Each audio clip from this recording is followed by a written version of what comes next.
Question de daron, un podcast Bubble. Pourquoi ne faut-il surtout pas vous inquiéter si votre bébé ne marche pas à 4 pattes ?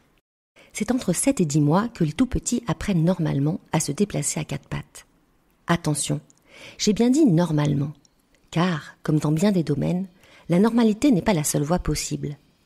Votre bébé peut mettre plus de temps, voire se mettre à marcher à 4 pattes et debout au même moment. Ou bien faire partie de ces 15% d'enfants qui ne seront jamais quadrupèdes et qui passent directement de la position assise à la position debout. Votre bébé continue à ramper, à se traîner sur ses fesses ou à pratiquer le roulé-boulé ? Rassurez-vous, cela ne signale en aucun cas un problème psychomoteur et ça ne l'empêchera absolument pas de marcher un jour. Et peut-être votre enfant fait-il du coup des choses que les autres enfants ne font pas encore. Veillez cependant à ce que votre bébé ne passe pas la majeure partie de son temps dans son lit, dans son transat ou dans un trotteur. Si les occasions sont rares de se retrouver à plat ventre ou à plat dos sur le sol, position clé pour se lancer dans le 4 pattes, cela peut expliquer le fait que votre enfant ne passe pas par cette étape. Quoi qu'il en soit, surtout ne le forcez pas et laissez-le évoluer à son rythme. Et si jamais rien ne vient, rappelez-vous que faire grandir un enfant n'est pas une compétition.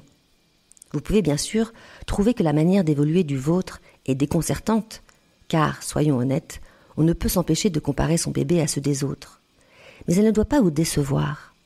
Aimer son enfant, c'est l'accepter tel qu'il est et résister à cette injonction de la normalité.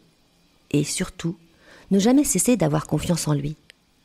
Car si vous êtes inquiet ou inquiète, il le sera alors lui aussi, sans comprendre pourquoi. Et ce qui était sans gravité pourrait ainsi devenir artificiellement un problème. À l'inverse, point de fierté à afficher non plus. Sauter l'étape du 4 pattes n'est pas plus un exploit qu'un handicap.